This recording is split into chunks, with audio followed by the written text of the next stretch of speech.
From Cardinal Television Studios, I am James Deasy, and here is your Fisher News Brief.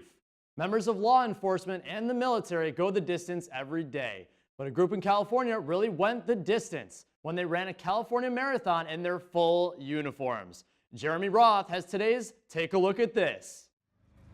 Running a marathon is no easy task as it is, but try running it in a full tactical gear uniform. That's just what a group of officers did at the 32nd annual Los Angeles Marathon.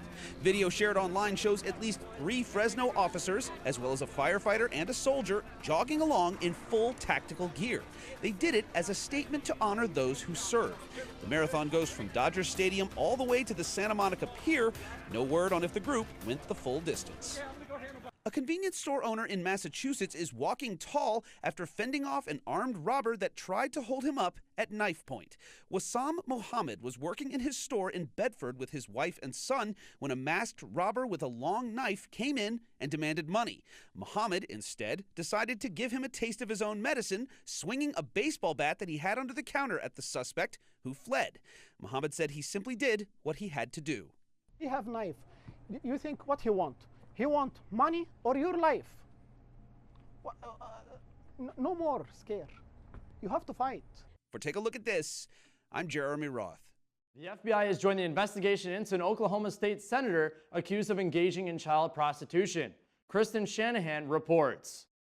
Armed with guns strapped to their hips and legs, FBI agents seen removing at least one computer along with a number of boxes and bags filled with possible evidence from Senator Ralph Shorty's Southwest Oklahoma City home. The video is blurred to protect the identities of undercover agents. The FBI confirmed to News Channel 4 it is investigating the senator but wouldn't say anything else. Earlier this week, Shorty was charged with 3 counts related to child prostitution. Police say he was found in a Moore motel with a 17-year-old boy. They claim they could smell a strong odor of marijuana in the room and found explicit messages between the two. Senator Shorty turned himself in to authorities Thursday. I have no comment at this time, but I will. Ralph will soon. You will? I will soon. So far, we haven't heard anything from him.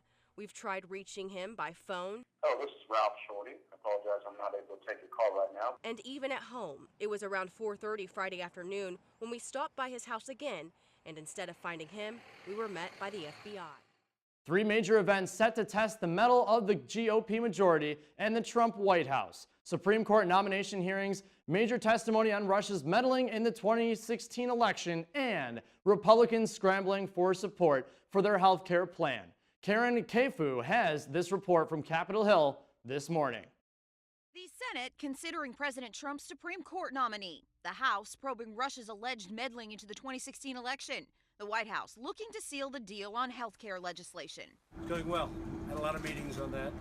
The president returned from Mar-a-Lago Sunday night facing 3 major tests this week. On Monday, FBI Director James Comey will appear before the House Intelligence Committee to discuss Russia and the 2016 election. And likely the president's unfounded allegation that former President Obama wiretapped Trump Tower last year. The panel's top Democrat told NBC's Meet the Press Sunday he hopes Comey puts an end to the wiretap talk. I hope we can put an end to this wild goose chase because what the president said was just patently false. Meanwhile, Senate Democrats are prepared to push back against Trump's Supreme Court nominee Neil Gorsuch. Some Democrats plan to use Gorsuch's record to portray him as pro-corporation, favoring big business over American workers and consumers. Also a major topic, judicial independence, especially since Gorsuch may become part of a Supreme Court tasked with ruling on President Trump's executive order on travel and immigration, currently halted by federal courts. North Korea seems to be getting closer to its goal of a long-range missile, known as an intercontinental ballistic missile. South Korea says the recent engine test shows North Korea is making meaningful progress. Andrew Spencer reports. President Donald Trump directed some of his attention this weekend to the Korean Peninsula. At meetings on North Korea, he's acting very, very badly. I will tell you, he's acting very badly. Trump there on Air Force One commenting very briefly on the actions of Kim Jong-un and North Korea's latest rocket engine test. According to South Korea's defense ministry, the test showed, quote, meaningful progress in engine performance.